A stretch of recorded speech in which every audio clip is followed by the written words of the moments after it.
crise principale du monde noir, c'est la crise spirituelle ou religieuse, je devrais dire. Notre problème numéro un en tant qu'Africains, c'est notre aliénation spirituelle. Le fait que nous donnions toute notre énergie spirituelle aux dieux, aux divinités de nos ennemis. Et donc nous les alimentons spirituellement de notre énergie, de notre force. Et effectivement, nous-mêmes, nous nous affaiblissons. Donc, c'est cela notre problème numéro un. D'ailleurs, on le sait très bien parce que quand on discute avec des Africains, qu'on leur parle de problèmes économiques, ils n'ont aucun problème là-dessus. On leur parle de problèmes politiques, ils n'ont aucun problème là-dessus, ils sont prêts à se battre.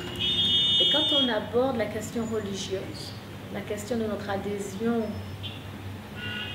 à des traditions religieuses étrangères, et je parle ici en particulier de l'islam et du christianisme, eh bien tout de suite, la situation devient très tendue.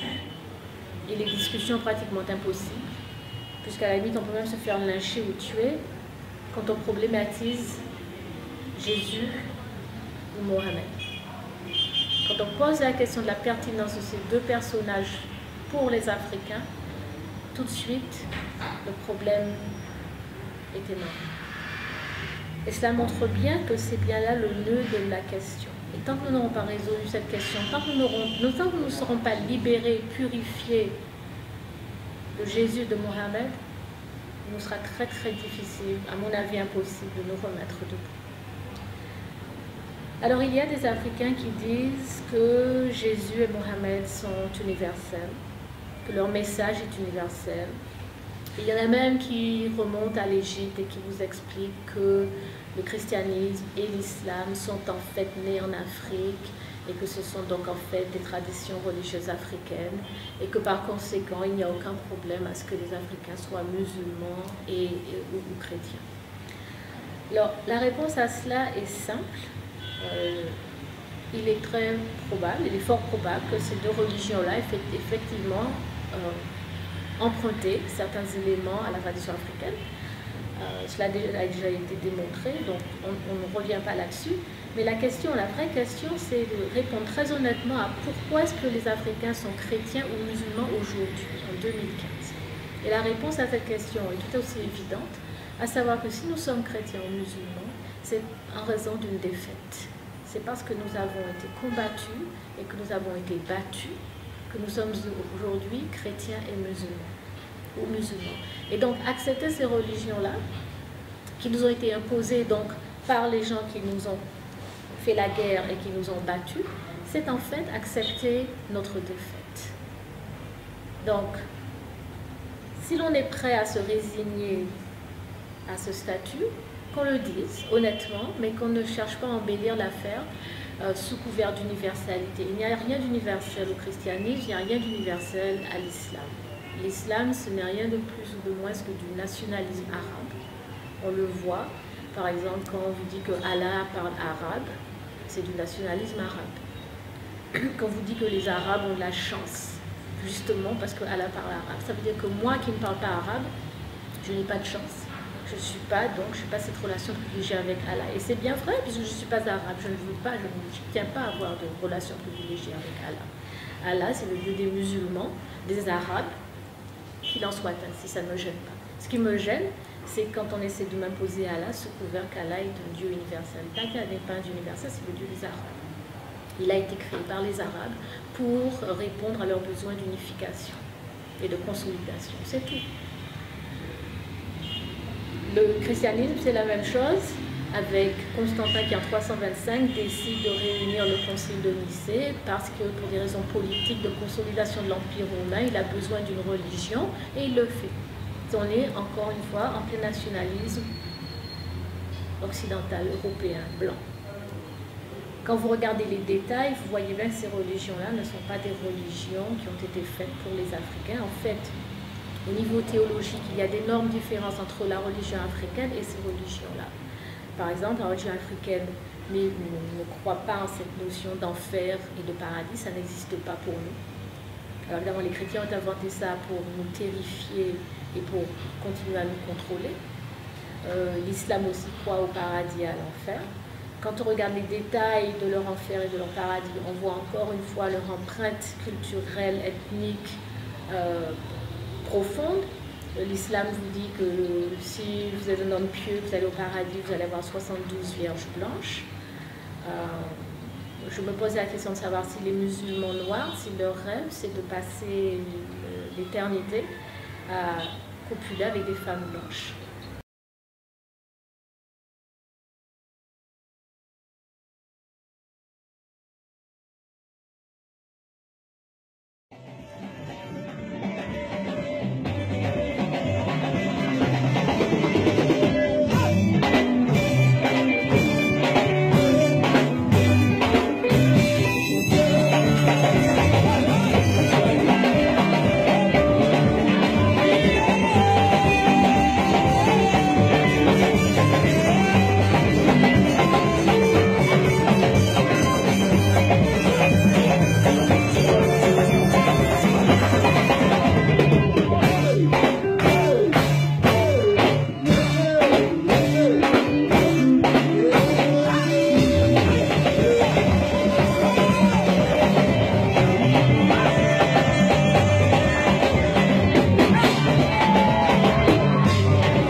Alors, on va parler aujourd'hui plus particulièrement de Kuchagoulia, qui est le principe du deuxième jour, et qui est l'autodétermination.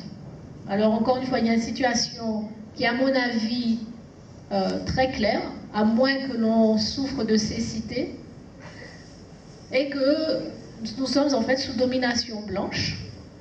Vous êtes d'accord ou pas? Absolument. Oui, ça vous semble évident? Ou il y en a qui ne sont pas d'accord? Non? Ça va? On est d'accord qu'il y a un consensus, que nous sommes dominés par les Blancs. Je les appelle comme ils s'appellent eux-mêmes. Hein.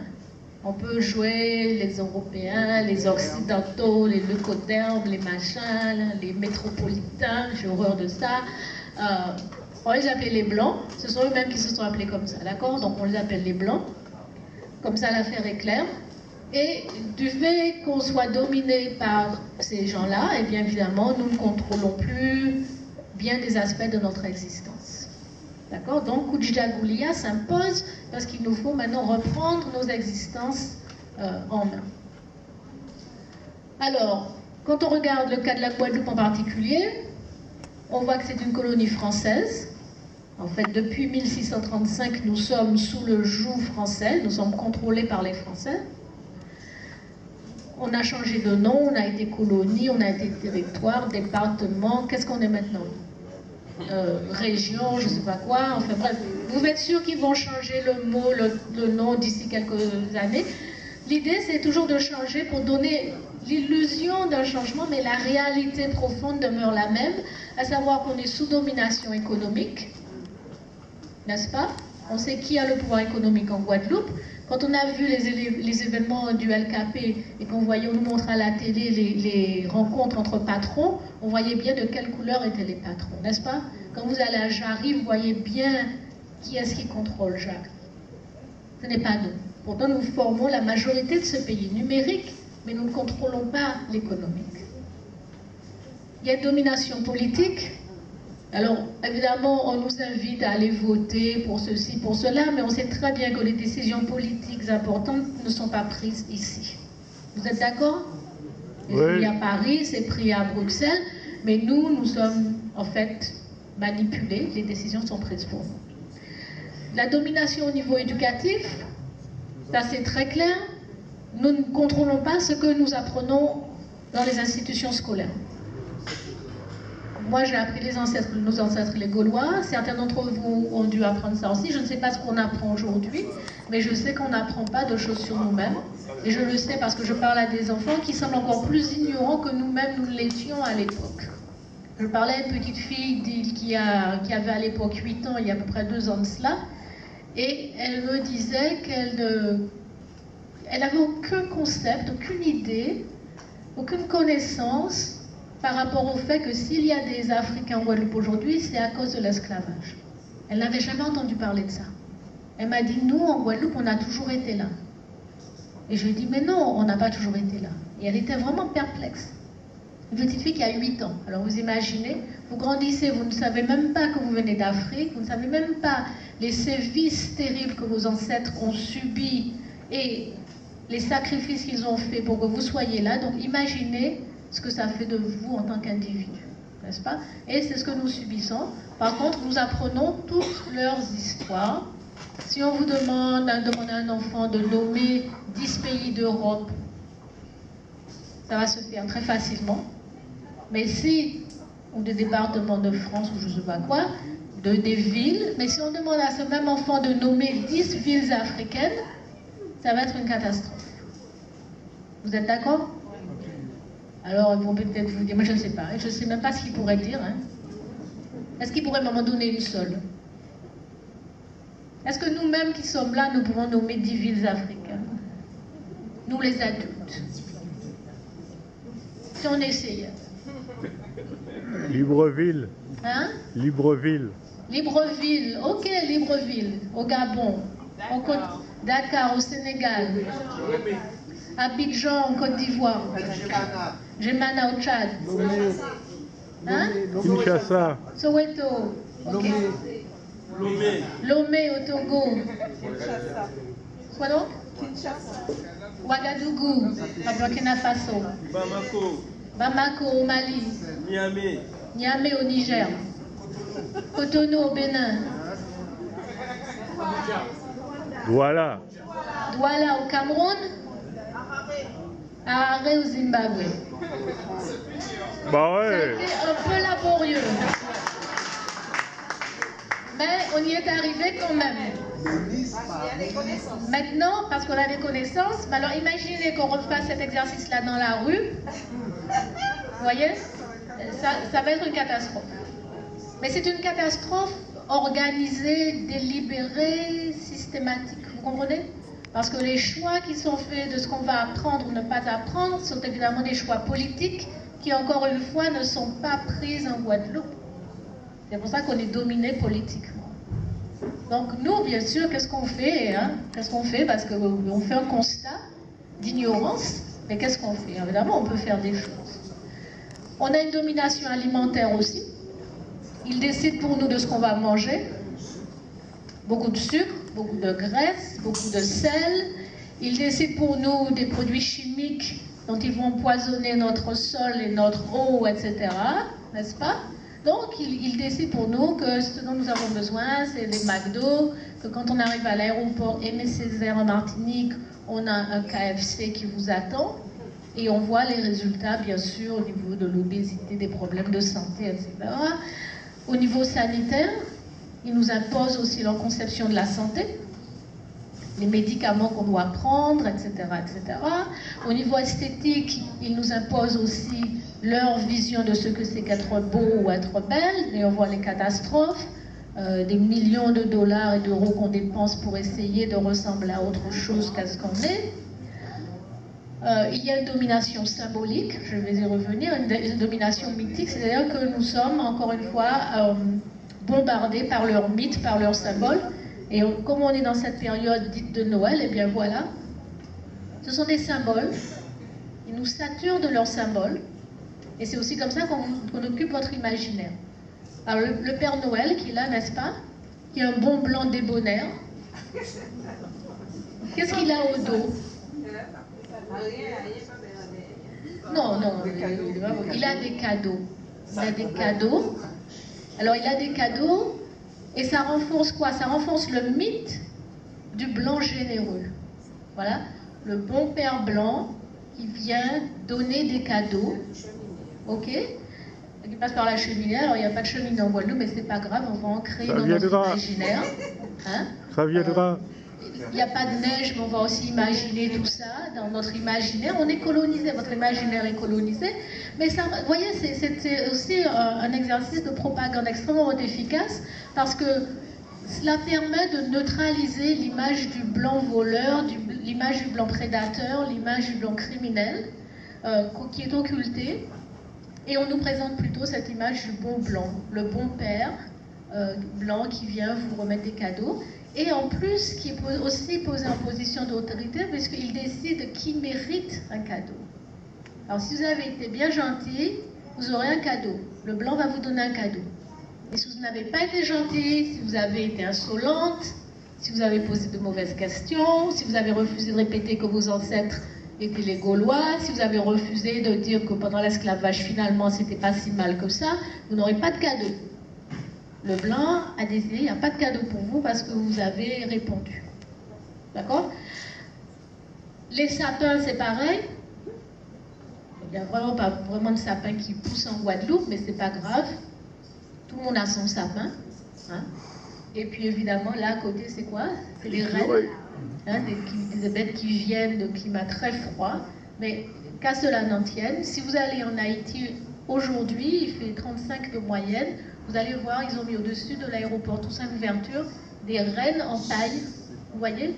Donc, je vous dis, mais on est en plein délire, et c'est vraiment le cas de le dire. Mais quand on parle d'autodétermination, c'est qu'il qu'on a un problème, n'est-ce pas, de référence. On ne se sert pas de nos propres référents géographiques, écologiques, culturels, mais on s'en remet à eux parce qu'ils nous dominent, parce qu'on ne s'autodétermine pas nous-mêmes.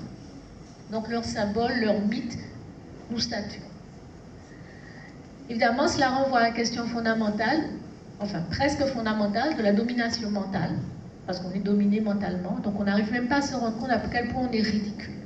Parce que je vous assure que vous arrivez, vous voyez les rennes en Haïti où il fait particulièrement chaud, ça relève du ridicule le plus total. Mais personne ne s'en bat. Ici aussi, c'est ridicule. Hein, les gros Père Noël, machin, les sapins, mais c'est ridicule. Vous ne trouvez pas que c'est ridicule?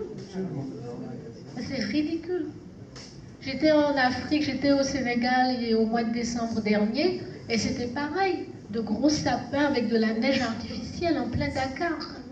C'est ridicule. Ça viendra. Non mais c'est vrai, nous sommes ridicules, mais nous ne nous en rendons même pas compte. Parce qu'on est dominé mentalement. On est dominé mentalement, et comme le disait Carter G. Woodson, qui était un historien africain-américain, il disait, lorsque vous contrôlez la pensée d'un individu, vous n'avez pas à vous inquiéter de ses actions, parce que cet individu va faire exactement ce que vous attendez de lui ou d'elle, c'est-à-dire de se comporter comme quelqu'un d'inférieur, de subordonné, qui est incapable de penser par lui-même, qui est incapable de se prendre en charge. Voilà. Donc, nous sommes contrôlés mentalement, mais la question fondamentale pour moi, et je le dis toujours, c'est la question de notre domination spirituelle. Pour moi, tout en fait retourne à cette ultime question de la colonisation de l'image de Dieu. Que si nous acceptons aussi facilement d'être contrôlés mentalement par les Blancs, c'est parce qu'en dernière instance, nous concevons Dieu comme étant un homme blanc.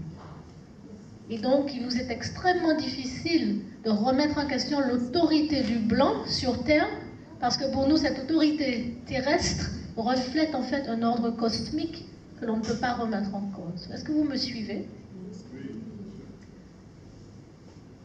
Il y a une racialisation de l'image de Dieu, il y a une diabolisation de l'Afrique et des Africains. On va regarder quelques images, vous allez voir de quoi je parle. À gauche, c'est qui? Jésus. Voilà, Jésus, le blanc aux yeux bleus, qui est là pour nous Sauver. sauver. De qui? De nous-mêmes.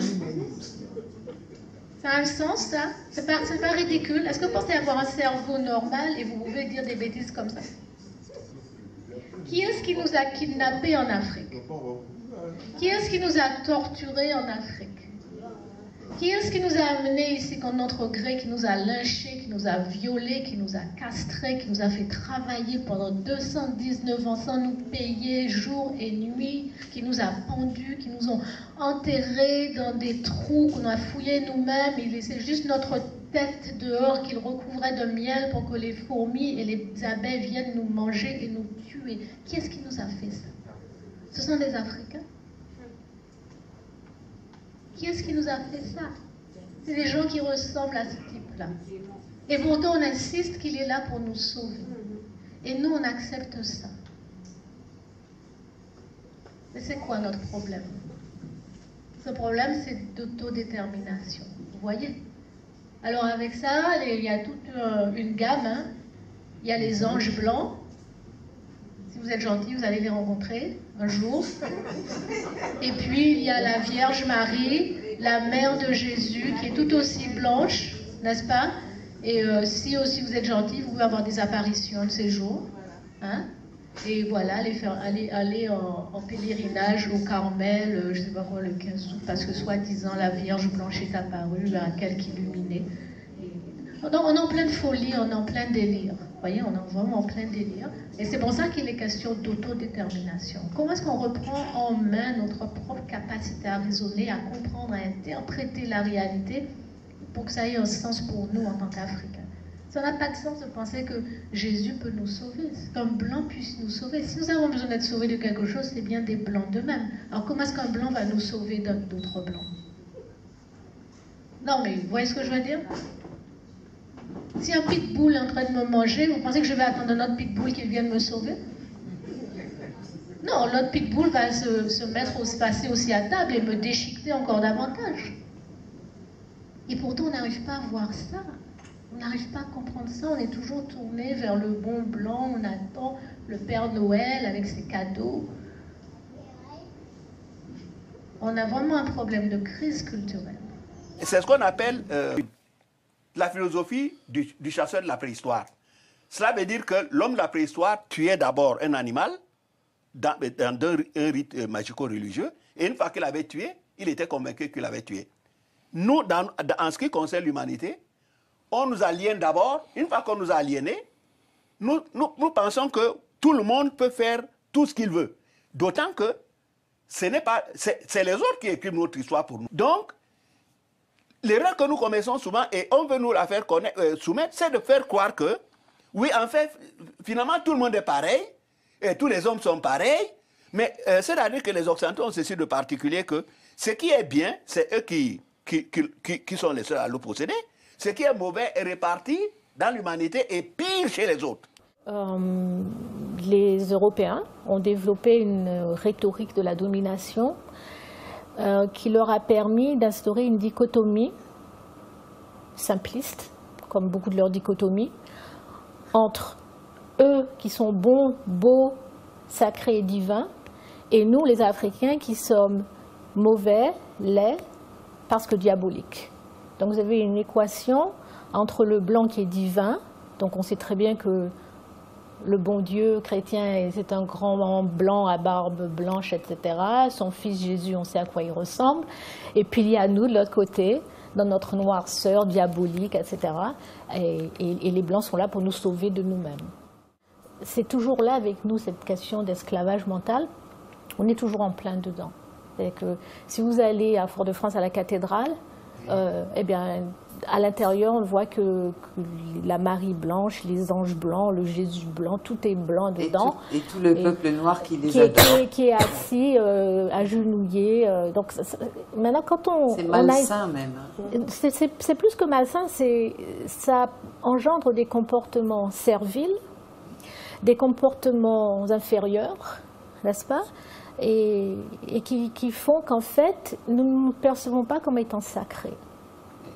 Cette dignité de l'être humain vient du fait que nous sommes sacrés. C'est pour ça que quel que soit notre statut social, quel que soit l'argent qu'on a ou qu'on n'a pas, il y a toujours cette valeur humaine intrinsèque qui vient du fait que nous sommes des parcelles d'origine divine, des parcelles divines. Mais quand on perd cela de vue et qu'on accepte qu'on est en fait une émanation de Satan lui-même, et Satan bien sûr c'est une métaphore du diable, ce qu'il y a de l'incarnation même du mal, et qu'on accepte cela, eh bien, ça crée des problèmes énormes. Et on voit ce que ça donne au niveau de nos sociétés, au niveau de nos comportements, de notre haine de nous-mêmes et des divisions que ça crée entre nous. Je pense qu'il ne faut jamais occulter la violence de l'esclavage et de la colonisation.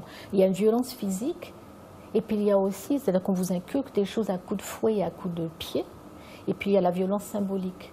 Je parle de la violence physique, je vous donne un exemple. Mon père, qui est un homme, bon maintenant qui a 86 ans, me racontait comment, quand il était petit en Guadeloupe, il habitait au Don-Morne, dans une espèce de pente, et le père catholique, je ne sais plus comment il s'appelait, leur faisait réciter des versets de la Bible, enfin je ne sais pas comment ils font leur histoire. Et il me disait que c'était à coups de pied que ça se faisait. À coups de pied? À coups de pied. C'est-à-dire que le blanc, le prêtre catholique, donnait des coups de pied à ces petits Africains en Guadeloupe. Si jamais ils disaient un mot mal, ils avaient oublié la moitié d'un truc, c'était à coups de pied. Et il me disait que c'était d'une telle férocité, comme ils étaient en pente, il y avait des enfants qui en fait déboulaient le mont, comme on dit, et qui se retrouvaient au bas de la côte. Et c'est à coups de pied. Il fallait qu'ils reviennent prendre encore leur coup de pied. Juste... Non, mais la violence... Mais il ne faut pas oublier le rôle qu'a joué la religion en Afrique. La religion chrétienne et islamique. Comment ces deux religions ont réussi à totalement pervertir l'Africain. Et en lui inculquant des concepts qui n'ont rien à voir avec sa propre façon de voir le monde. Si bien qu'aujourd'hui, les gens sont là, bon, on prie pour Israël. Tu vas aujourd'hui, tous les dimanches, on prie pour Israël. Demain, on prie pour Israël. Alors que ce pays est armé. Ce pays est armé et assassine les Palestiniens, vole leur territoire. Ce pays est contre l'Afrique. Il suffit de lire la Bible. Il suffit de lire la Bible, il suffit de lire comment ceux qui ont rédigé la Bible ont dépeint l'Égypte. L'Égypte est vue comme le temple de Satan, où il faut tout mépriser les Noirs. On a même dit, les rédacteurs de la Bible même ont fait croire que les Noirs sont des descendants de Cham. Donc nous on est maudits, on est condamnés à être esclaves des autres. Donc, nous débarrasser de ces religions-là, de voir le monde d'une autre façon. C'est très important. Et à partir du moment où nous allons voir la vie autrement, bon, on peut maintenant agir. Parce que si on prend même la religion islamique, l'islam en Afrique, comment est-ce qu'elle se matérialise? Elle se matérialise par la consommation effrénée du mouton. Dès qu'ils sont là, les musulmans africains, ils ne font que manger le mouton. C'est ça là. Et ils sont en boubou, ils sont là, ils mystifient les gens, ils disent qu'ils font la prière. Ils disent qu'ils font la prière. Alors que nous voyons que dans le berceau de l'islam, c'est la résistance qui caractérise d'abord l'islam dans ces pays-là. Les gens vont se faire sauter, ils prennent les bombes. Il y a des envahisseurs en Afghanistan. Bon, l'Occident est là, les gars vont assassiner les gars pour les forcer à partir. Donc, le contrôle de l'espace. Mais l'islam en Afrique, vous avez vu ce qu'il a fait de nous, vous avez vu ce que l'islam a fait de nous. L'islam en Afrique ne nous a pas appris la guerre sainte. Parce que les Arabes, quand ils étaient venus en Afrique faire l'esclavage, il ne faut pas qu'ils donnent aux Africains cette partie de la religion islamique. Parce que si on leur dit que vous devez combattre les infidèles, bah, ça veut dire qu'on donne les armes aux Africains de combattre les arabo-musulmans. Donc, ces gens-là ont été très intelligents. Ils ont enseigné le Coran aux Africains, mais ils ont enlevé cette partie. Voilà. J'aime bien le thème d'incarcération que je prends souvent chez Amma Mazama parce qu'elle a une belle phrase sur cette histoire. Elle dit: nous allons tous périr incarcérés si on ne change pas. Alors, cela me permet d'introduire mon sujet. Notre enjeu, ce n'est pas de dire que nous allons lutter contre l'Occident ou la France au hasard. Ce serait trop prétentieux si nous ne savons pas quels sont les lieux de notre défaite. Nous devons donc reconstruire les lieux de notre défaite pour poser la question, sur cette base de notre défaite, comment allons-nous faire? Donc, il faut redéfinir les lieux de notre défaite. Ces lieux sont au nombre de 3. La religion et la spiritualité. L'Occident a récupéré toute la religion et toute la spiritualité africaine avec le monde musulman. Donc la question est, comment nous allons reconstruire cette religion et cette spiritualité, étant entendu que nous ne pouvons pas avoir l'or et aller chercher le cuivre de l'autre. Si nous sommes les maîtres, si c'est par nous que c'est arrivé, au nom de quoi nous allons aller chercher les images mal faites ou pâlies de ce que nos ancêtres ont fait? C'est le premier enjeu. Deuxième enjeu, la science et l'éducation. On ne peut pas faire l'éducation sans la science. Parce que ce qu'on met dans l'éducation sont les théories scientifiques. Si vous n'avez pas de théorie scientifique, vous ne pouvez pas faire d'éducation. Si vous êtes agrégé de droit, agrégé d'économie, agrégé de philosophie, etc., si vous n'écrivez pas sur votre modèle, eh bien, il n'y a rien à mettre dans le système éducatif. Nous sommes donc battus parce que nos universitaires ont très peu de temps pour l'Afrique et n'en savent pas grand-chose. Et quand ils en savent un peu, ils ne sont pas capables d'en reparler, ils la vivent intuitivement, mais pas rationnellement. Il faut faire ça rationnellement. Deuxièmement, dans leur volonté de suivre l'Occident, ils ne réussissent pas à suivre l'Occident. Conséquence, nous avons des universitaires qui sont à mi-chemin entre l'Afrique qu'ils ne connaissent pas et l'Occident qu'ils ne connaîtront jamais. Conséquence, nous avons un mal débridé. Et quand nous finissons l'école, nous sommes étrangers à cette culture. Et les enfants que nous enseignons sont 2 fois moins intelligents que nous. La troisième des choses, ce sont les institutions et le capitalisme. Vous ne pouvez pas construire une société sur la base des modèles institutionnels créés par les autres. D'abord, la question du capitalisme. Est-ce que nous sommes capables de capitalisme? C'est une question fondamentale. L'Afrique est née sous la bannière du communautarisme.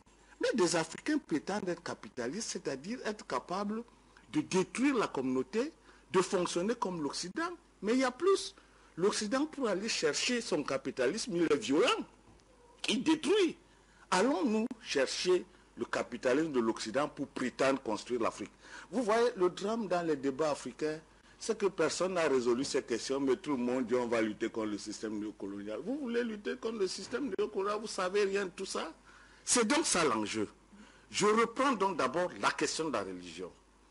Problème, l'Asie, la Chine et l'Inde n'ont pas eu besoin du christianisme et de l'islam pour être là où ils sont. D'où vient-il que les Africains soient accrochés au christianisme, à l'islam pour s'en sortir? Le juif est juif, l'arabe est arabe. Vous entendez l'Europe chrétienne? Elle ne veut pas se faire avec l'islam. D'où vient-il que les Africains veulent être africains en n'ayant pas de religion à eux? Ils veulent être africains en étant musulmans, ils veulent être africains en étant chrétiens, ils veulent être africains en étant bouddhistes. Vous voulez créer quelle Afrique dans cette méthode-là? Donc vous comprenez très bien qu'il faut savoir ce que c'est que la religion. La religion a pour but de contrôler les esprits et les comportements. La religion est un enjeu politique, ce n'est pas une question individuelle, messieurs. La question religieuse, c'est une question collective. L'enjeu de la religion, c'est de briser la capacité des faibles à se révolter. Et pendant ce temps, cette même religion n'empêche pas les puissants de continuer à être puissants. Conséquence, si vous êtes dans cette religion, vous êtes perdu. Qui plus est, ces religions sont des prétentions. Vous avez écouté tout à l'heure notre ami Balok. C'est une hérésie de dire que Jésus va vous sauver ou Mahomet. D'abord, Jésus et Mahomet doivent être aux arrêts. Pourquoi aux arrêts? Voilà des personnes qui ont la prétention d'avoir eu Dieu en esprit et qui ont organisé des religions qui ont conduit au génocide, qui payent la facture. C'est eux ou c'est Dieu qui les a envoyés? Auquel cas, si c'est Dieu, eh bien que Dieu, on va l'interroger. Est-ce que vous avez dit à Jésus et Mohamed de venir déporter 30 millions de Noirs en esclavage? Est-ce que vous avez dit à Mohamed de venir mettre en esclavage 8 millions de Noirs? La question est très sérieuse. Ne nous laissons pas embarquer dans des sites mentaux qui n'ont aucun sens. Ce sont des hérésies mentales. Et mon mot n'est pas mal choisi. Il pèse fort. Il n'existe pas un individu sur cette planète Terre qui dise que Dieu m'a dit. L'Afrique a vécu 100 000 ans d'histoire sans qu'il y ait une autre nation, une autre culture. Parce que Dieu a mis en homme noir la potentialité absolue de la vérité. Si c'était les Occidentaux, qu'aucune autre nation n'aurait résisté, les aurait exterminés. Conclusion, on ne peut pas prétendre que l'Afrique qui a été la première sur cette planète Terre, qui n'a jamais vu Dieu, et que d'autres personnes viennent dire que Dieu leur parle, Dieu a une bouche, Dieu a la barbe, Dieu il ressemble à quoi? Donc, les Africains doivent se ressaisir. La question de Dieu en Afrique, c'est une question scientifique. L'Afrique n'a jamais dit Dieu. L'Afrique dit la science. Et c'est parce qu'elle est émue devant la question scientifique qu'elle donne aux principes scientifiques les noms de Dieu. Quand vous entendez Atum, Mahat, Ra, Horus, ce sont des principes scientifiques. Ceux qui ont l'intention à savoir, ils doivent le savoir. Donc la question de Dieu en Afrique, c'est une question philosophique et scientifique. Il n'est pas question de prétendre qu'on a vu Dieu et qu'on va en parler. J'achève sur cette question de la religion en disant 3 choses. 1. La prétention de l'islam de dire que c'est Mohamed qui a sauvé. La prétention de Jésus de dire que c'est par lui que va arriver le destin du monde. Voilà la première base de division la plus fervente de l'humanité. Ce sont des religions exclusivistes. Le seul fait que chacun prétende que tu ne passes pas par moi, tu ne vas pas voir Dieu, tu es perdu. Et vos mamans, vous les laissez à qui? Si le salut individuel, votre famille, vous la donnez à qui? Vous partez seul, vous laissez les autres? Vous comprenez donc que la question de Jésus et de Mohamed, c'est une question anthropologique. C'est le sens individualiste de l'histoire de l'humanité proposé par l'Occident, qui n'est pas un sens africain. Dire que vous allez avoir votre salut par Jésus, Mohamed, c'est une faute en Afrique. Vous ne pouvez pas laisser votre père et vos cousins. Vous ne pouvez pas. Si vous le faites, vous n'êtes plus africain.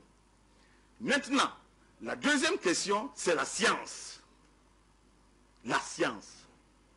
Voyez-vous, il y a 10 ans, j'attends Molefi qui était à Santé à Mamazama.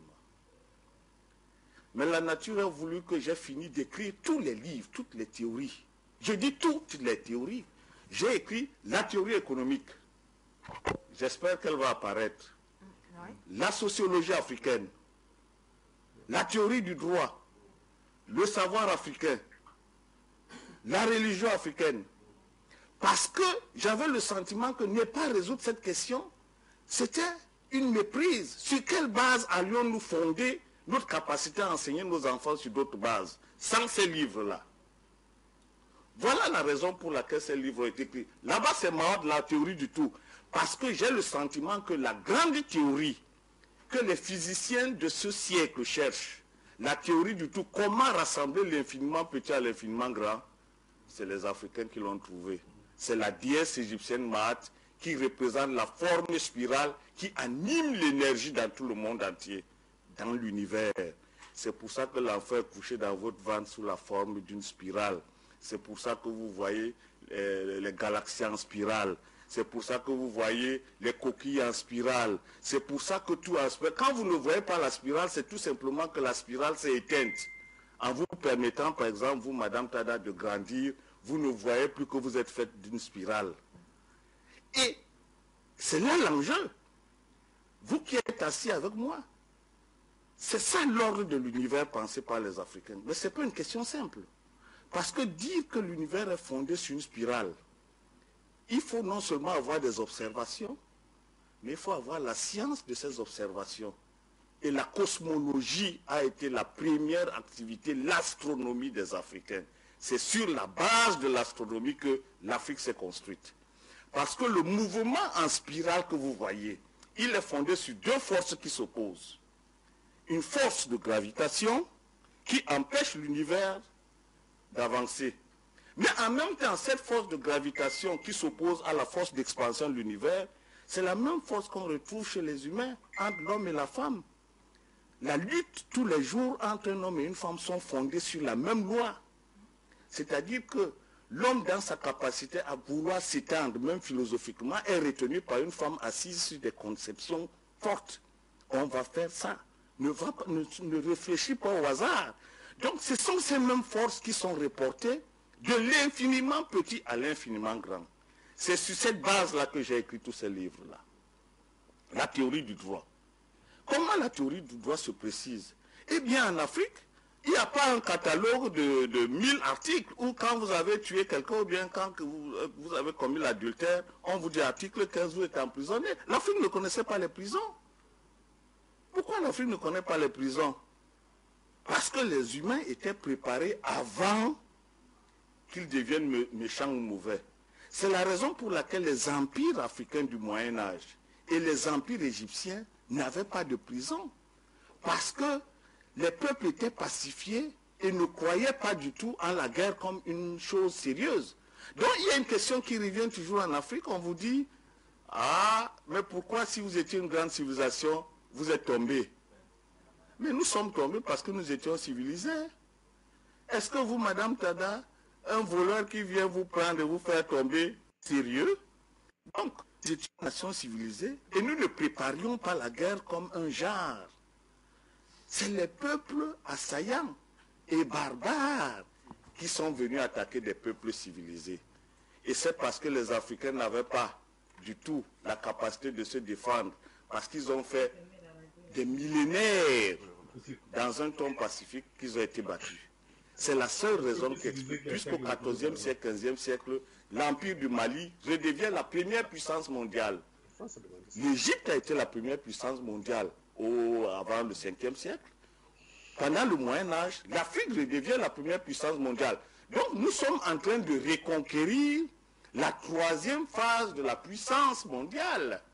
Vous comprenez? Donc le temps que nous avons eu, les 5 siècles d'esclavage, sont des siècles de sédimentation de notre capacité d'initiative. Et c'est la raison pour laquelle la question religieuse se prépare. Nous sommes en train d'envisager avec les Molefi qui étaient à Santa Mazama l'idée que j'ai eue au départ de réouvrir la grande confrérie panafricaine. Il faut que j'aille au Bénin, au Mali, etc., au Burkina, pour que les maîtres rituels de ces zones qui avaient fermé les lieux, parce que pendant la colonisation, beaucoup d'Africains vendaient leurs rituels et vendaient les sectes, ils avaient fermé provisoirement. Et ils avaient dit qu'ils ne donneraient plus jamais aux arrivants qu'ils connaissent l'occasion de revendre une fois de plus l'Afrique. D'où cette confusion et cette mentalité qui fait dire que les initiés aiment trop faire les choses entre eux. Ils le font entre eux parce que les autres ont vendu la mèche et ils ne pouvaient pas accepter que les aliénés d'aujourd'hui, les fils de l'Afrique aliénés aujourd'hui, reviennent chercher ça pour aller les revendre. Mais le temps est arrivé pour qu'on réouvre les sources. Et l'enjeu, c'est que nous devons refaire cette confrérie. Mais en même temps, nous devons refaire la deuxième phase, la science.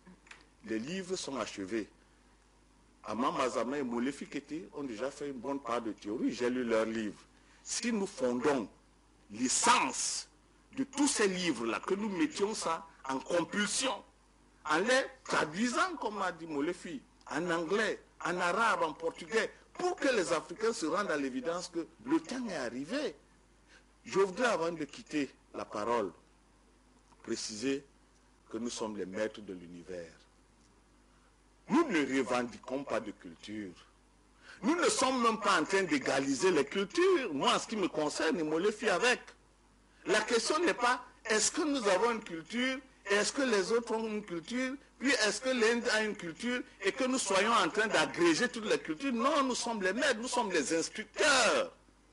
Nous possédons la science avancée, la plus pointue de notre temps. Je défie toutes les personnes qui n'y croient pas de relire ces livres et d'enrichir. Je peux me tromper sur beaucoup de choses. Et tout le monde doit regarder ces livres. Tout le monde doit reprendre les livres de Molefi, tout le monde doit reprendre les livres de Mamazama. Nous ne pouvons pas continuer chaque vendredi à aller à la mosquée et dimanche aller à l'église en étant tout beau, alors que nous avons du travail à faire, bon sang. La prière, c'est bien, mais d'abord, je vais vous poser la question. Laisse-moi juste expliquer. Okay. Les noirs que nous sommes, nous devons prier pour quelle raison? Pour quelle raison devons-nous prier? Parce que nous ne nous reprochons de rien. Je vais donner des illustrations. Oui. Et je vais donner certaines raisons, comme je l'ai toujours dit. Oui.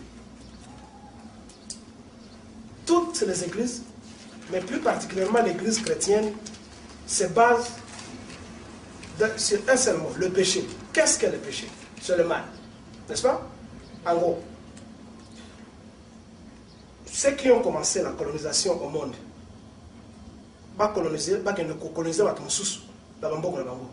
ce sont ceux que nous appelons les Blancs. Colonisation et Zamabé. Ceux qui ont fait l'impérialisme pour aller prendre les terres d'autres gens ailleurs, ce sont toujours les Blancs. Ceux qui créent des guerres, ce sont toujours les Blancs. Ceux qui inventent des armes à destruction massive, ce sont toujours les Blancs. Ceux qui ont mis sur terre l'apartheid pour discriminer contre d'autres gens, ce sont toujours les Blancs. Et à cela, vous attachez les corollaires du racisme. Ce sont toujours les Blancs qui se disent qu'ils sont supérieurs sur d'autres races. Et tout ça, ce sont des péchés. Ceux qui ont condamné Jésus-Christ, que vous dites qu'il est mort pour vous, ceux qui ont condamné Jésus-Christ à la mort, ce sont des Blancs. Ceux qui l'ont tué, ce sont les Blancs. Ceux qui pratiquent le lesbianisme et l'homosexualité, ce sont les Blancs. Les lois sida, inventés dans un laboratoire pour ce sont les Blancs. Ceux qui ont créé les systèmes économico-politiques pour asservir le monde, ce sont les Blancs. Ceux qui ont pratiqué la traite, l'esclavage, la traite des Noirs, l'esclavage, etc., ce sont les Blancs. Dites-moi, où est la responsabilité de l'homme noir dans tout ça, pour que l'homme noir, et les autres peut-être, mais en particulier nous les Noirs, qu'on se lève le matin et on s'agenouille et on se croit coupable, on se dit non, Nzambe, Yesu, okufa pour nangai, et batia na kuluze pour nangai.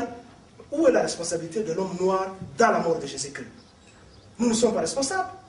Il a été tué par ses frères, il a été condamné par ses frères, ça n'a rien à voir avec le peuple congolais et les Noirs en général. Il n'y a rien de spécial dans la mort de Jésus-Christ. C'est un être humain qui est mort comme tous les autres. Et quand vous lisez même la Bible, quelque part ils disent que moi et mon père, nous sommes un, mais il dit que je suis un être humain. C'est ce qu'il dit dans un passage. Jésus-Christ, moi, je le prends pour un nationaliste, un combattant. De quelle partie? Mais d'Israël. À l'époque, Israël, cette philosophie est sortie de la colonisation. Oui, c'est pas moi qui vous donne, je ne suis pas le modérateur. Cette philosophie est sortie de la colonisation. Israël était une colonie romaine à l'époque. Et à l'époque, on attendait un sauveur, un messie. C'est comme nous sommes aujourd'hui avec le Congo. Le Congo est sous occupation. On attend un sauveur, quelque part, malheureusement. Il y a eu des faux libérateurs de l'Afdel qui sont venus. Mais on attend un sauveur. Et quand vous lisez la langue hébreu, Messiah, Massia, ça signifie les rois à venir, les sauveurs à venir. Ça ne signifie pas les rois spirituels. Ça signifie un administrateur, un gouverneur qui viendra remplacer le gouverneur romain qui était là-bas. C'est ce qu'était Jésus-Christ. C'est quelqu'un qui se battait contre l'occupation romaine. Et à cela, il a mélangé avec les fétiches, il a mélangé avec la magie pour sauver Israël. Jésus-Christ, c'était un politicien. Jésus-Christ, c'était un combattant. Jésus-Christ, c'était un nationaliste. C'est une religion extrêmement intéressante pour le pouvoir, puisqu'elle dit en gros, tout pouvoir venant de Dieu, vous devez accepter le pouvoir. Si vous refusez le pouvoir, alors vous opposez à Dieu. Et puis après, c'est une religion qui vous dit, pardon, souffrez, identifiez-vous à la passion du Christ. Le Christ est mort sur la croix, eh bien, si vous voulez exister, il faut imiter Jésus. Le christianisme, c'est ça, c'est l'imitation de la vie de souffrance de Jésus. Formidable pour un chef d'État, pour un empereur, de disposer d'une idéologie qui dit souffrez, ne vous rebellez pas, pas de révolution, pas de rébellion. Si vous souffrez, qu'on vous frappe, qu'on vous maltraite, qu'il y a de l'esclavage, que vous n'êtes pas payé, etc., c'est pour le bien, c'est pour votre propre bien. Vous achetez votre paradis. Donc c'est une religion extraordinaire. Et Constantin qui en a besoin, Constantin est un personnage de sac et de corde, hein, qui tue, qui massacre, qui fait assassiner autour de lui 2 ou 3 personnes parmi ses proches, notamment une épouse, a une mère qui s'appelle Hélène, avec laquelle ils vont construire la biographie de Jésus. C'est-à-dire que Hélène s'en va en Palestine, et comme par hasard, elle retrouve en Palestine la croix, les clous, l'épine, la couronne d'épines, le manteau du Christ, tout est là. 4 siècles plus tard, on retrouve tout ça intact. Et on vous dit, ben voilà, Jésus, finalement, qui était un concept, devient une réalité. Puisqu'on a retrouvé son manteau, puisqu'on a retrouvé la croix, les clous, puisqu'on a retrouvé toutes ces choses-là. Et on commence à faire à organiser un culte des reliques. On commence à fabriquer une biographie à Jésus qui n'en avait pas précédemment. On lui donne un corps. Ce corps de papier devient finalement un corps qu'on entrevoit. Et l'art va jouer un rôle extrêmement important, et nous en sommes encore là. L'art est là pour donner figure à une mythologie. C'est-à-dire que quand vous allez dans une église de campagne, et que vous voyez dans l'église une peinture où on descend Jésus de la croix, par exemple, Jésus, il est blanc, il a les yeux bleus, et il est blond. C'est-à-dire assez peu palestinien. Si Jésus avait existé historiquement, il aurait ressemblé à Yasser Arafat. C'est-à-dire il aurait eu la couleur de peau de Yasser Arafat, il aurait eu les cheveux bruns bouclés de Yasser Arafat, il aurait été un Palestinien, il aurait été un Arabe, il aurait été un Sémite, il aurait été un Oriental, physiquement. Or, le Jésus de la peinture, regardez-le, c'est un grand blond aux yeux bleus, très européen. Et assez peu, probablement, palestinien. Donc on voit bien qu'il y a un concile, et les conciles, ce sont les dispositifs qui permettent de décider de ce que va être la religion, qui permettent à des évêques de se réunir. Alors certains sont illettrés, certains sont mariés avec 2 ou 3 femmes, certains ont fait de la prison. Les évêques à l'époque, ce sont des soudards et des malappris, et ils vont se réunir, pas plus que vous, là, à l'instant, et ils vont décider de ce que va être l'Église. Ce qu'elle va faire, ce qu'elle ne va pas faire. Jésus n'en a rien à faire du mariage. Il a des prêtres. Il n'a jamais dit, il me faudra des prêtres, il faudra que les prêtres soient célibataires, pas de préservatif, et je suis d'accord avec la bombe atomique, pour cause. Donc ce sont les conciles qui, au fur et à mesure, vont fabriquer l'idéologie de l'Église et vont décider des grandes orientations de l'Église. C'est-à-dire que le christianisme ne se constitue pas sur Jésus, il se constitue sur le Christ et sur Saint Paul. Jésus est un homme de paix, de tolérance et d'amour, si on en croit la mythologie. Saint Paul est l'homme qui dit qu'il faut réaliser tout ça par le glaive, par l'épée. Donc le christianisme, il ne s'inspire pas de Jésus, il s'inspire de Saint Paul. Et à partir du moment où le concile se réunit et examine la question des images, eh bien, l'Occident se constitue. Pour quelle raison? Parce qu'il y a à l'époque une querelle qu'on appelle la querelle des iconoclastes et des iconophiles. L'icône, c'est l'image. Donc iconophile, c'est qui aime les images. Iconoclaste, c'est qui brise les images. Il y avait des premières représentations du Christ qui étaient faites sur des peintures. Quand on se met à genoux devant une peinture du Christ, et que le Christ est Dieu, qu'est-ce qu'on adore? Est-ce qu'on adore Dieu ou est-ce qu'on adore une peinture? Certains disent en fait, c'est du fétichisme, c'est du paganisme. On est à genoux devant une peinture, donc c'est de l'idole. Et il faut détruire ces idoles-là. Dieu n'a pas besoin de représentation. Et puis ceux qui nous disent, mais non, c'est une occasion, c'est un moyen, on dirait aujourd'hui c'est un média, c'est quelque chose qui nous porte vers Dieu et vers la divinité. Et donc, on a le droit de faire des images de Dieu, des images des divinités, sans qu'on soit pour autant des païens. Le concile débat, redébat, débat encore, ça dure longtemps. Et à un moment donné, quand je dis longtemps, c'est sur des dizaines d'années, et à un moment donné, on tranche et on dit, oui, iconophilie, on a le droit à l'image. À partir de ce moment-là, cette religion qui aurait été sinon purement conceptuelle, devient une religion extrêmement physique. L'art, c'est ce qui permet de donner un corps à Jésus qui précédemment n'en avait pas, puisqu'il n'avait pas d'existence. la Bible a un beau message pour libérer un peuple qu'on doit apprendre aux gens et non pas leur dire que non, ils doivent aller au ciel, ils doivent spirituellement être sauvés. C'est faux. Le bonheur se trouve sur terre, ce n'est pas au ciel. Et personne ne peut se réjouir dans l'abstrait. Nous nous réjouissons dans le matériel. Donc, toute cette histoire est faute. C'est une histoire qui est sortie de la colonisation d'Israël par les Romains. Prier les ancêtres, Bakoko, Bapesangai, Kisi, Bapesangai, Ngouya, pour libérer le pays. Parce que toutes les prières que j'ai faites depuis le début, depuis ma naissance jusqu'à aujourd'hui, ça n'arrive pas au Dieu d'Israël et ça ne nous sauve pas. Tant que nous n'aurons pas fait la paix avec nos ancêtres et donc avec l'Afrique, nous aurons beaucoup de mal à nous remettre debout. C'est mon analyse. Je le vois, c'est vrai ici, c'est vrai en fait partout. C'est vrai partout, c'est même vrai en Afrique. Quelque part, les Africains doivent faire la paix avec l'Afrique, avec nos ancêtres, avec les traditions qui sont les nôtres, avec la culture qui est la nôtre. Soki moto ya kosi moninga azali escroc ke Yesu akoya kondima epe lisusu soki mutalobi na yo ke yaka na tio maboko naza na miracle ezalaka pe lisusu soki pasteur azaka na musala te akene kolo corona soki ayebi kolona te aya ko biso tolakise misala ya bilanga soki bati tembe mangomba nyonso ekokufa bakobima bazoba pe bakozala na musala lisusu. La bonne nouvelle pour nous est que les gens ne reconnaissent qu'un seul Dieu, que les écrits provenant de l'étranger par le biais de la colonisation ou de l'esclavage disparaissent de la terre des Noirs et du monde entier et que le nom de Dieu soit restauré.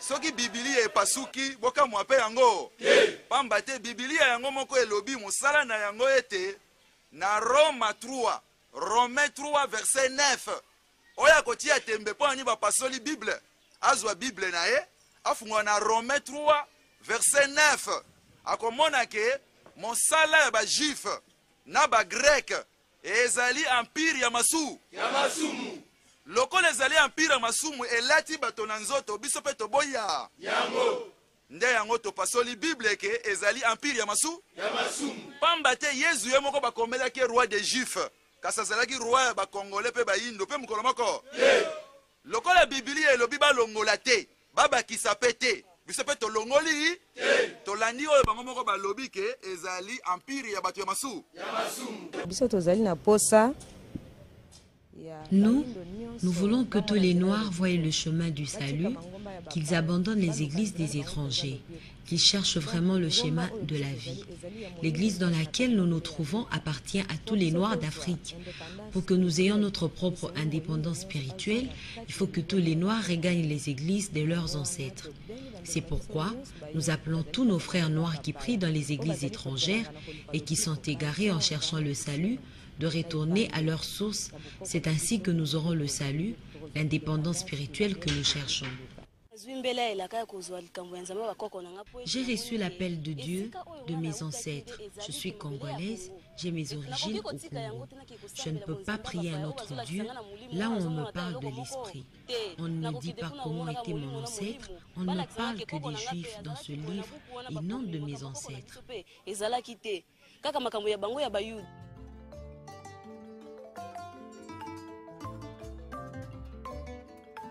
D'abord, la religion n'existe pas. C'est un mot récent inventé par les Romains. Il est d'origine latine. C'est quand Rome a commencé à dominer le monde. Donc c'est un mot inventé, mais quand il a inventé, toutes les réalités qu'elle prétend couvrir existaient déjà. Donc il n'a apporté aucun enseignement, disons, différent de l'enseignement qui existait avant.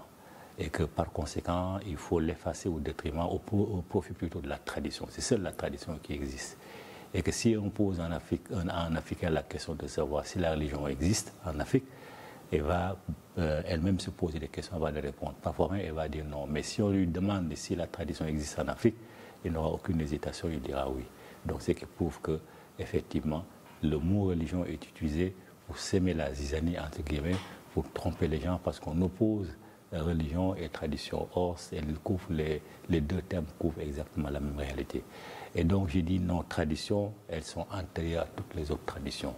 Elles existent plus de 1000 ans avant la Bible, avant l'Ancien Testament, plus de 2000 ans avant le Nouveau Testament et plus de 3000 ans avant l'apparition du Coran. Et que tout est embrassé dedans. Et dans ce livre-là, il ne fait référence à la vie d'aucun individu. Aucune personne ne voit sa biographie écrite dans ce livre-là. Ça ne concerne que les divinités et les ancêtres, contrairement aux autres livres qui sont des livres de narration qui concernent l'histoire des êtres humains. Donc ça n'a rien à voir. Et ce livre-là, chez nous, existe bien. On les appelle les médounétaires, toutes ces paroles sacrées qu'eux-mêmes ont reprises et qui sont sur les sarcophages, sur les pyramides et qui sont aussi dans des textes écrits. Et une grande partie d'entre ces écrits-là ont été rassemblés dans un livre qui s'appelle vulgairement le livre des morts des anciens Égyptiens, mais le terme exact, c'est le livre de la sortie à la lumière du jour. Ces textes-là existent, ce sont des preuves qui existent, qui montrent que les Africains, avant tous les autres peuples, ont réfléchi à Dieu, ont cerné Dieu dans sa totalité. C'est pourquoi la religion traditionnelle africaine a toujours été imitée, mais n'a jamais été égalée. Le judaïsme s'en est inspiré pour se faire, pour se construire, mais très mal, puisque ces auteurs n'ont pas été formés à la véritable école africaine, parce qu'ils ne pouvaient pas accéder à l'enseignement secret.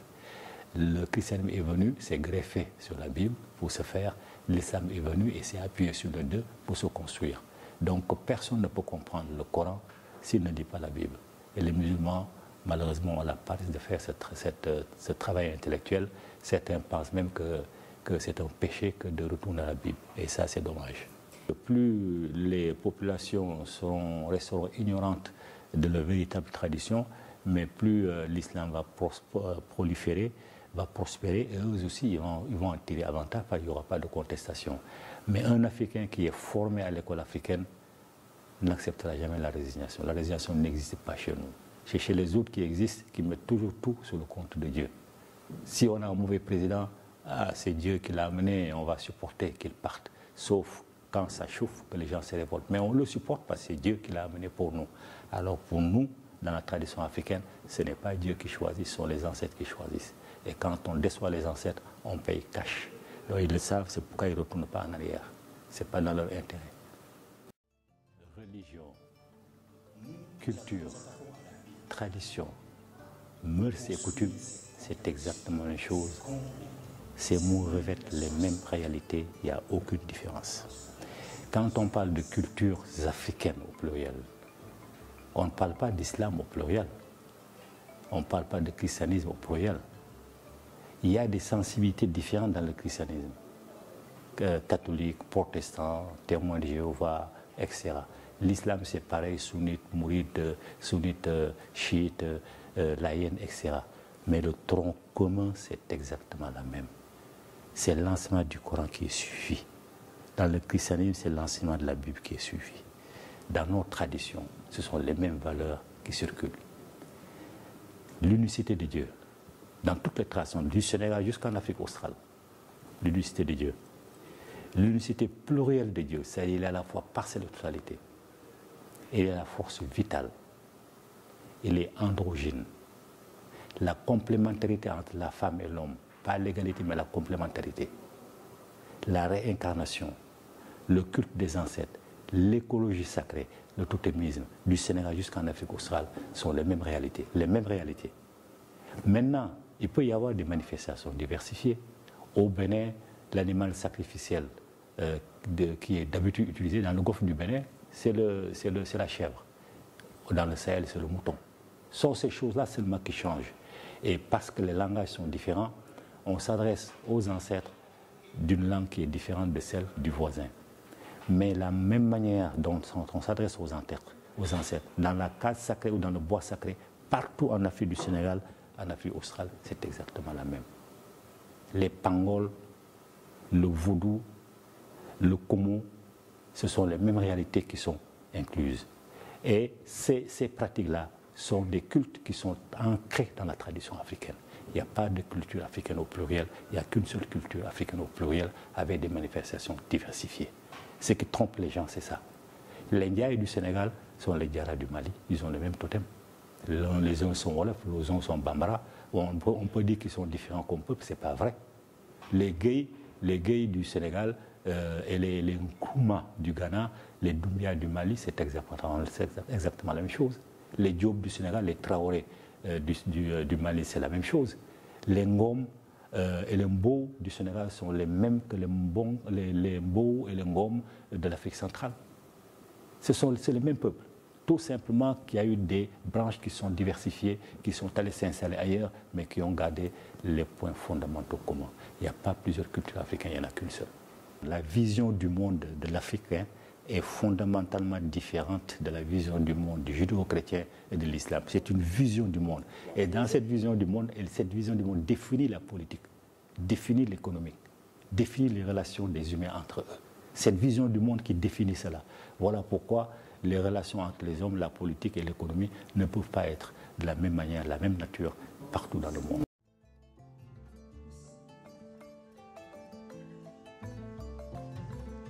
Si l'Afrique avait été prosélyte, le monde entier aurait pratiqué à l'heure actuelle la tradition africaine. Mais l'Afrique n'a jamais été prosélyte.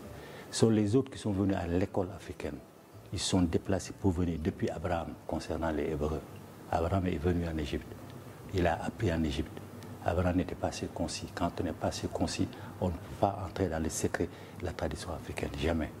Ils ont vu en surface, ils ont copié en surface, ils ont fait leur propre tradition. Et quand ils ont établi leur tradition, leur religion, ils ont inclus beaucoup de mensonges, ils ont insulté l'Afrique. Ils ont fait comme si la race est née, les races sont nées à partir de Noé, ce qui est un mensonge historique. Donc ça veut dire qu'ils n'ont rien pris de chez nous, ils ont tout fabriqué pour eux-mêmes, à coup de mensonges contre notre tradition. Voilà pourquoi on ne peut pas dire que nous leur avons légué quelque chose. Ils ont appris ce qu'ils ont appris de surface, ils ont créé leur tradition qui est fondamentalement différente de la nôtre et que nous ne pourrons pas aujourd'hui, sous prétexte de modernisme et de difficultés à retourner en arrière, aller dans leur sens et rester musulmans. C'est ça la résignation. Sinon, dans la tradition africaine, la résignation n'existe pas. Parce qu'on ne met jamais rien sur le dos de Dieu. Tout ce qui se passe, de positif comme de négatif, c'est l'être humain qui le construit. Dieu est trop haut, Dieu est trop pur pour se mêler de nos affaires. Dieu n'a aucune raison de vous donner la gloire, moi la fortune, et de faire d'un autre un mendiant. Dieu n'a pas le droit de le faire. Ce sont les musulmans, les chrétiens qui raisonnent comme ça. C'est même un manque de respect vis-à-vis de Dieu, mais ce n'est pas nous. Donc nous, notre tradition, c'est le respect pur envers Dieu. On ne lui demande même pas d'intervenir, parce que c'est lui demander d'être injuste. La chose, c'est que nous respectons les cultures de tout le monde. On va respecter la tradition de l'Indien, on va respecter la tradition de l'Européen, on va respecter la tradition de tout le monde, mais on aimerait que tout le monde respecte aussi la tradition africaine. Vous voyez, c'est-à-dire qui est la maman qui a donné naissance à toutes les traditions. Et que si la maman n'était pas là, il n'y aurait pas eu les enfants. Vous voyez? Donc il faut apprendre aussi à respecter l'Africain, et il faut que l'Africain aussi, sur le plan de la spiritualité, de la théologie, apprenne à se respecter. Et c'est ça, je dirais, c'est là où commence le début d'une nouvelle ère d'échange dans les rapports Nord-Sud.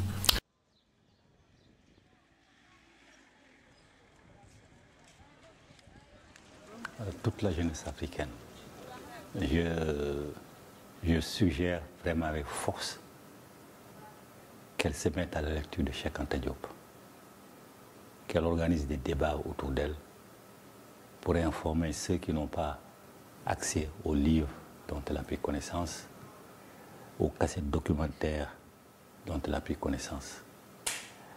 Je lui suggère de faire ce travail-là, parce que c'est ce travail qui va lui permettre de ne plus avoir honte de ses ancêtres, au contraire d'en être fier, de savoir quel rôle de grands bâtisseurs ces ancêtres ont tenu dans l'histoire de l'humanité, quel rôle ils ont joué dans l'émergence de l'humanité, dans tous les domaines, la science, la médecine, les techniques, l'architecture, etc. Donc c'est ce conseil que je donne vraiment à la jeunesse africaine. Voilà, c'est ce matin où j'ai brûlé ici le Coran.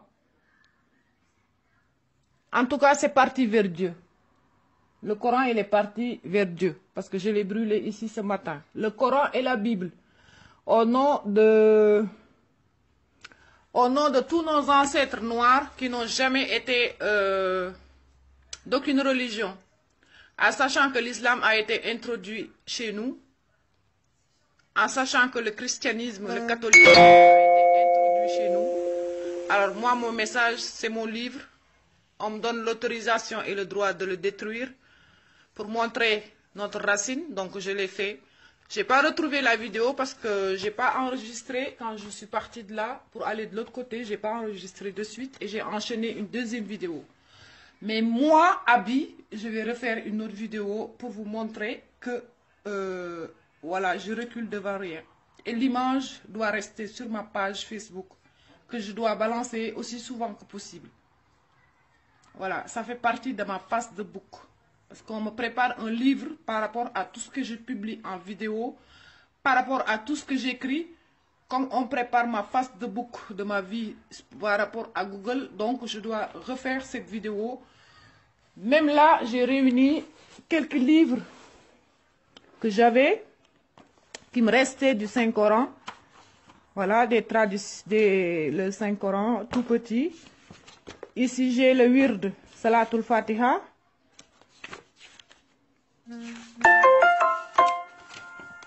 Ici aussi, j'ai un autre livre. Voilà.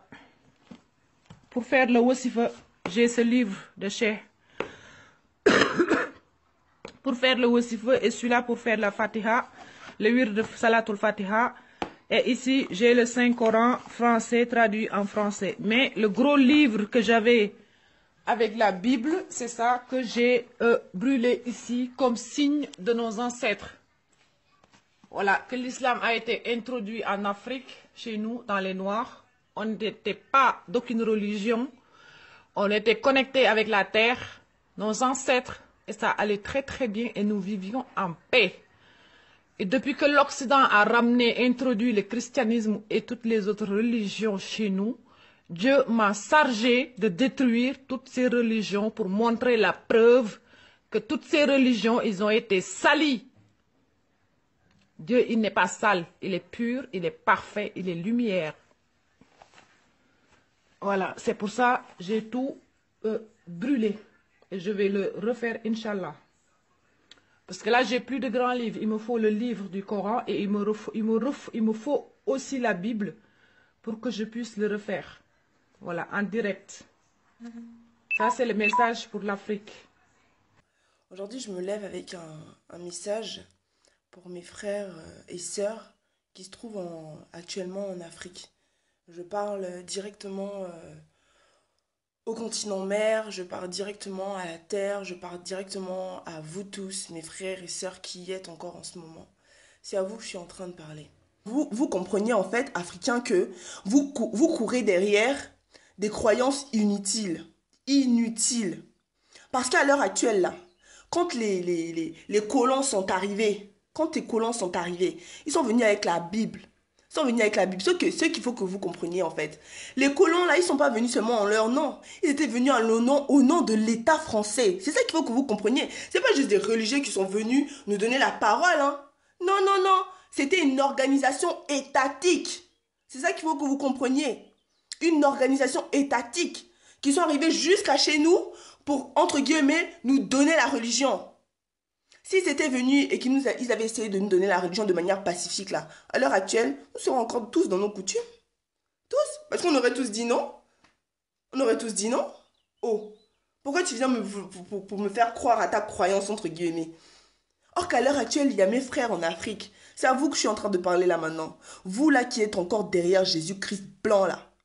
C'est à vous que je suis en train de parler. Parce que vous là, c'est à cause de vous que nous en sommes encore là, entre guillemets, dans le sens où on ne peut pas avancer si vous ne passez pas cet égrégore de Jésus-Christ. Parce que les églises là, on les ouvre pour qui? Pour des gens comme vous. Et vous allez toujours les remplir.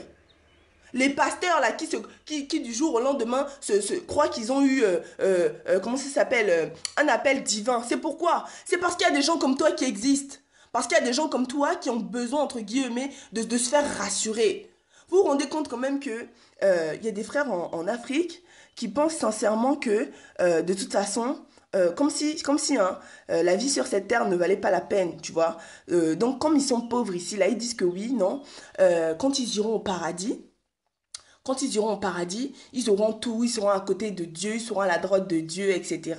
Donc ils auront tout. Donc c'est pas grave s'ils sont pauvres sur cette terre, quand ils iront au paradis, là, ils mangeront tout. Je vous explique.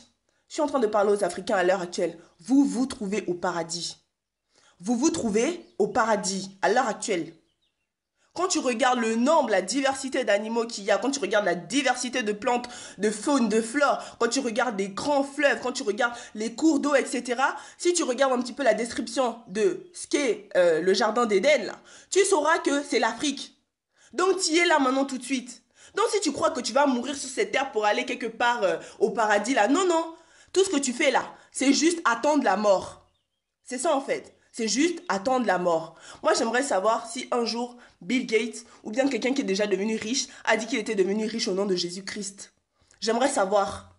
J'aimerais savoir. Non, les gars, sérieusement. Les gars, sérieusement. Parlons sérieux, là. Parlons sérieux. J'ai envie de dire, ok, nous sommes des Africains. Ok, nous sommes des Africains. Ok, on a menti beaucoup sur nous. Mais s'il vous plaît, utilisez votre cerveau un peu. Parce que là, c'est trop, là, quand même. C'est trop. Utilisez votre cerveau.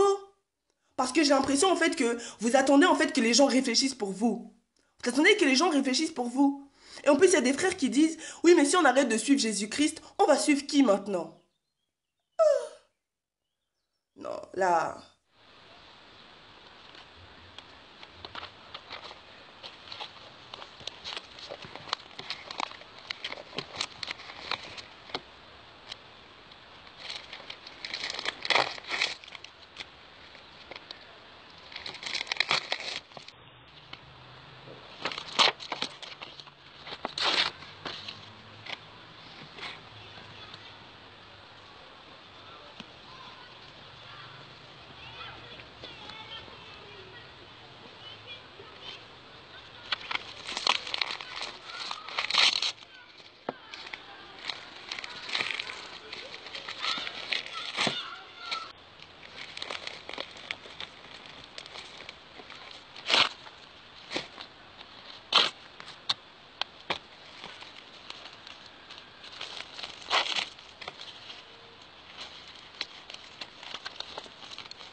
Non, ça, c'est par exemple ce que vous devez lire, la guerre au Mali, parce que c'est ce qui nous concerne.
Réveillez-vous, frère. Réveillez-vous. Réveillez-vous, frère et soeur Camille. L'époque des lectures vaines est passée.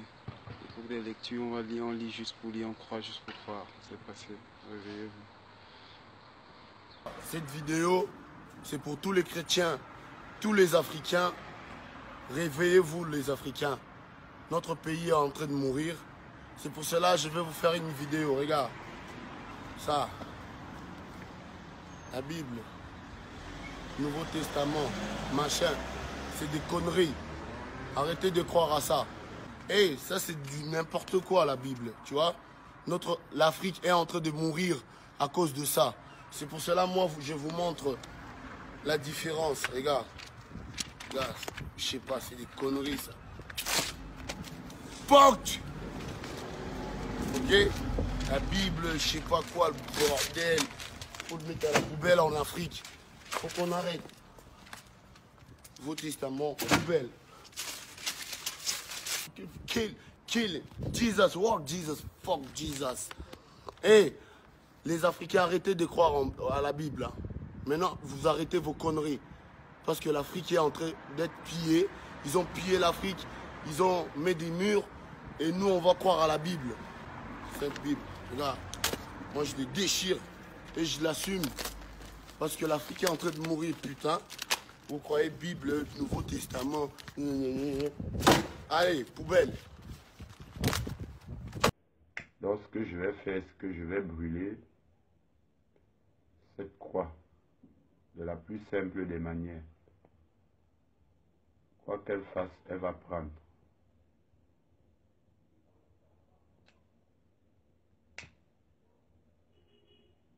Elle va brûler. Tu brûleras.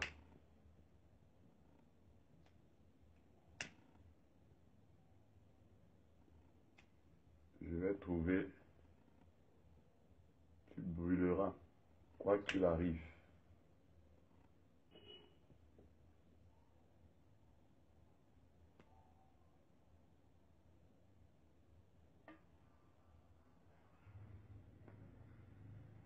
Ok. Maintenant, l'heure de ta vérité a sonné.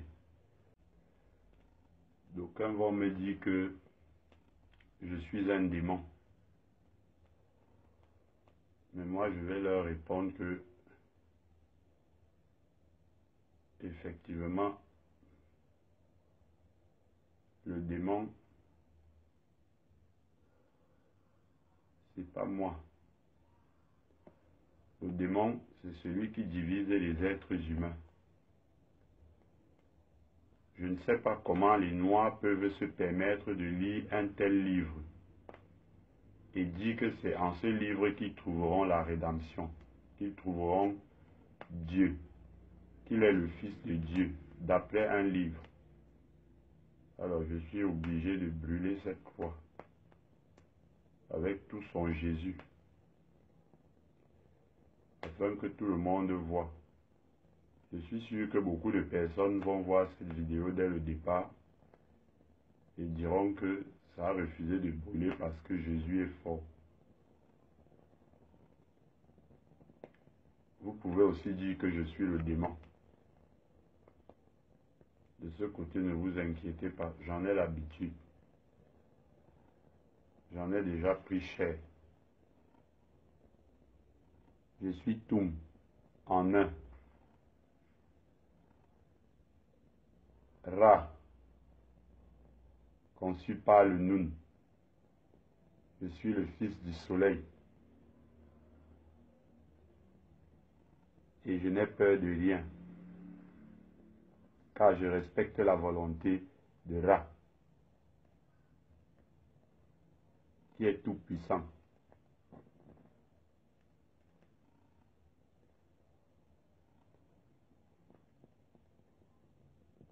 Plus de Jésus en Afrique, ni de Jésus au Cameroun.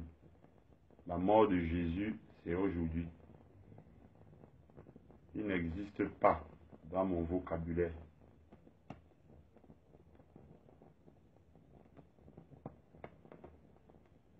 C'est aujourd'hui que je suis fier.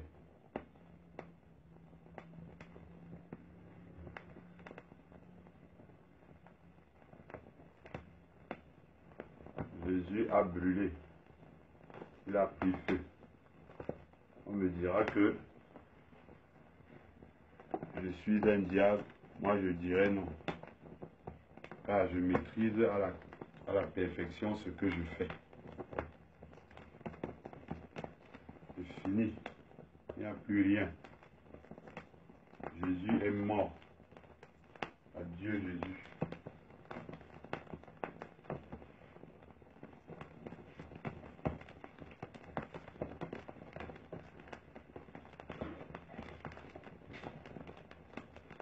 Bye bye Jésus.